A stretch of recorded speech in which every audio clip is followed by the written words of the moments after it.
একটি চিড়িয়াখানা খুব শিগগিরই বন্ধ হয়ে যাওয়ার পথে ছিল, কারণ সেখানে আর একটিও আসল প্রাণী বাকি ছিল না।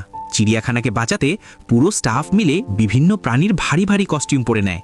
কস্টিউমগুলো এতটাই বাস্তবসম্মত ছিল যে নকল আর আসলের মধ্যে পার্থক্য করা প্রায় অসম্ভব হয়ে যায়। একটি মেয়ে সিংহের কস্টিউম পরে থাকে। যখন সে ভাবে সব দর্শক চলে গেছে, তখনই সে উঠে দাঁড়িয়ে নিজেকে চুলকাতে শুরু করে।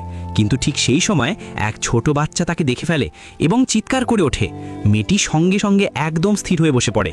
বাচ্চাটির মা কিছুই অস্বাভাবিক দেখতে পান না। এদিকে গরিলা সেজে থাকা এক লোক নিজেকে খুব ভয়ঙ্কর দেখানোর চেষ্টা করছিল। তার গরিলার ভঙ্গি দেখে মানুষজন হাততালি দিচ্ছিল। আরেকদিকে স্লট সেজে থাকা এক মেয়ে অনেক কষ্ট করে বাচ্চাদের সামনে গাছ থেকে ঝুলে থাকে। সে প্রায় পড়েই যাচ্ছিল, কিন্তু বাচ্চারা চলে যাওয়া পর্যন্ত নিজেকে সামলে রাখে। একজন লোক পোলার বিয়ারের কস্টিউম পরে ভয়ে ভয়ে বাইরে আসে এবং ভুল করে প্রায় পানিতে পড়েই যাচ্ছিল। ঠিক সময় ম্যানেজার তাকে ধরে ফেলে। দর্শকরা চলে যাওয়ার পর পোলার বিয়ার সেজে থাকা লোকটি গরমে অতিষ্ঠ হয়ে কস্টিউমের ভেতরেই কোল্ড ড্রিঙ্ক খেতে শুরু করে। কিন্তু তখনই কয়েকজন মানুষ তাকে দেখে ফেলে। তারা ভিডিও বানিয়ে ইউটিউবে আপলোড করে দেয়।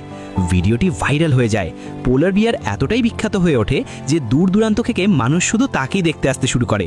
দেখতে দেখতে পুরো চিড়িয়াখানাই ভাইরাল হয়ে যায়। যে চিড়িয়াখানা বন্ধ হয়ে যাওয়ার কথা ছিল, সেটাই সুপারহিট হয়ে ওঠে। কিন্তু ঠিক তখনই একজন আসল অ্যানিমাল এক্সপার্ট প্রাণীদের এসব অদ্ভুত আচরণ দেখে পুরো হতবাক হয়ে যায়।